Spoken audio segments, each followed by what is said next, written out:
Mwiriwe ugwaruka muri mu gihugu cy'u Burundi, mwiriwe ugwaruka muri mu gihugu cy'u Buholande. Mu mazina nitwa Jean Seguin Karorero, nkaba n'inyambukira y'i Burundi mu gihugu cy'u Buholande. Twongeye turabahaye ikaze muri ikiganiro twise turi kumwe twese turashoboye. Ego turashoboye kwigishanya ikirundi.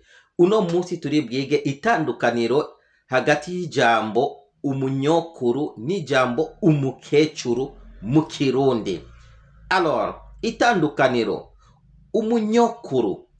Umunyokuru icambere ni umugore yavyaye umwana, hanyuma umwana wiwe nawe aca yibaruka umwana. Uyo mwana rero w'umwana wiwe yita uno mugore nyokuru. Hama umwana uyo mwana yavutse avyaye naweni, muri ico gihe aca yita nyokuruza uno mugore. Nukuvuga yuko nyokuru bija biva mu rutonde rw'umuryango. Nukuvuga yuko ni arbre généalogique. Muri arbre généalogique en français, nukuvuga haba hariho dawe, mawe, agacaza nyokuru, agacaza abuzukuru. Urumva yuko wa mugore agize abuzukuru agacagira n'abuzukuruza. Nukuvuga umwana w'umwana wiwe yitwa umwuzukuru, hanyuma umwana w'umwuzukuru wiwe akitwa umwuzukuruza. Niyo rero uno mugore muri ico gihe aca yitwa nyokuru. Hama agacagira agateka mu muryango kwitwa nyokuru, kuko yibarutse Uburundi n'umwana wiwe akibaruka ubundi Burundi. Kwibaruka Uburundi nukuvuga kuvyara umwana w'umurundi.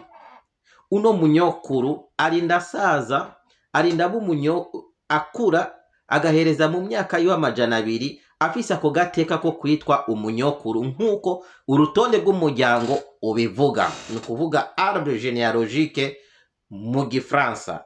Alors, ijambo umukecuru. Ijambo umukecuru rije riva mu rivuga gukecura. Attention, gukecura nukuvuga iki? Kera iyo umugore canke umukobwa bamwise umukecuru caba ari nk'igitutsi. Umukecuru nukuvuga n'umukobwa aba yarashikanye imyaka 45 akaba ataravyara. Muri ico gihe igitereko ciwe kikaba kidagishoboye kuvyara umwana. Muri ico gihe uno mukobwa mu myaka 40 irenze azobandanya ubuzima bwiwe gushika imyaka 100 atarigera aronka akana. Rero iyo umuntu atigeze abona umwana mu buzima bwiwe niwe bita umukecuru. Nukuvuga umuntu yakecuye. Mu kirundi caba ari nk'ikivume ku mukobwa kubaho ubuzima bwiwe atigera yibaruka umwana. Muri ico gihe mu muryango nta n'icubahiro yagira. Rero gukecura ni kwa kundi umuntu aba yaramaze ubuzima bwiwe bw'umukobwa, urumva, agashika mu kiringo c'imyaka 40 ntavyare, ntagire n'urumeya rw'umwana, hama agahereza ubuzima bwiwe ata kintu afise. Nukuvuga bavuga yuko uno ntiyibarutse Uburundi. Iyo utibarutse Uburundi nukuvuga umwana w'umurundi nta cubahiro ugira.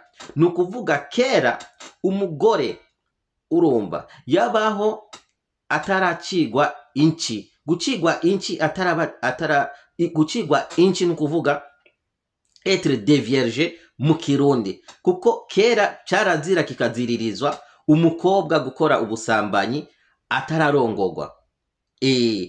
Aho rero niho hariho itandukaniro hagati y'umunyokuru n'umukecuru. Gukecura ni igitutsi mu kirundi. Ego nuko. Attention, aha rero mu kinyarwanda bahora bavuga umukecuru bashaka kuvuga umunyokuru.